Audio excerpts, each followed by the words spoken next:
Hundreds of angry supporters of an Iraqi Shiite militia smashed security cameras on the wall around the U.S. Embassy in Baghdad, hurled stones and set up protest tents there on Tuesday, following deadly U.S. airstrikes this week that killed 25 fighters of the Iran-backed militia in Iraq.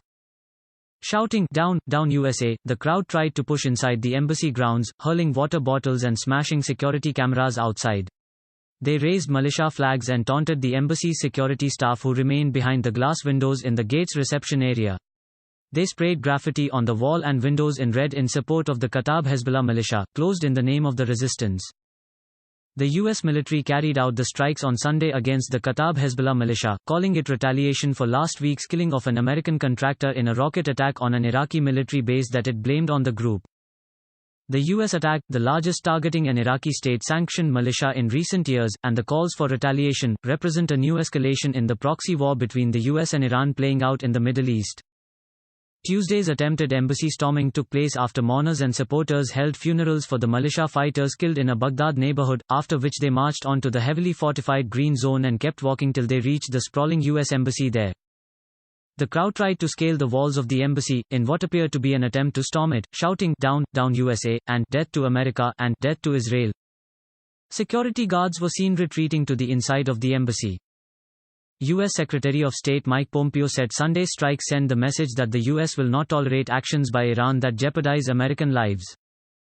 The Iranian-backed Iraqi militia had vowed on Monday to retaliate for the U.S. military strikes.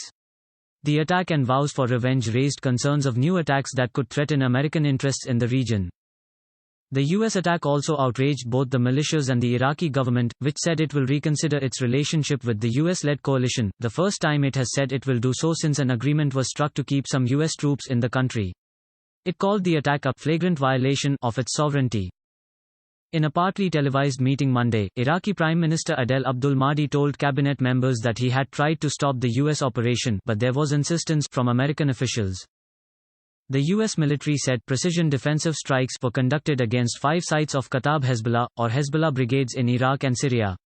The group, which is a separate force from the Lebanese militant group Hezbollah, operates under the umbrella of the state-sanctioned militias known collectively as the Popular Mobilization Forces. Many of them are supported by Iran.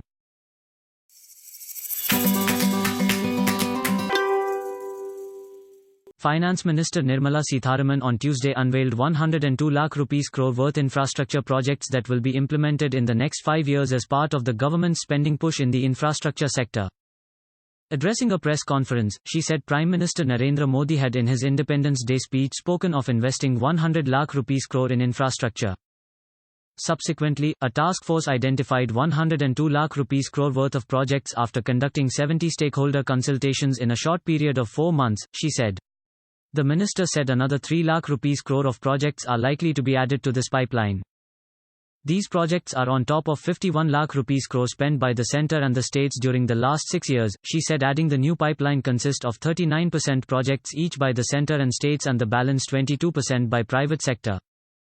Nearly 25 lakh rupees crore energy projects have been lined up, the minister said, adding that another 20 lakh rupees crore in road and nearly 14 lakh rupees crore railway projects have been lined up.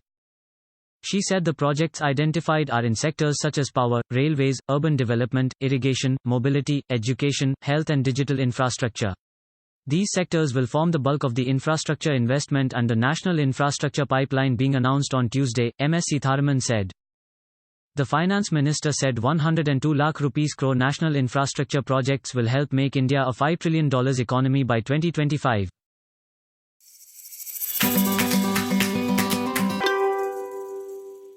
Bangladesh's telecom regulator has ordered operators to shut down services along the border with India citing security reasons, the authorities said in a statement.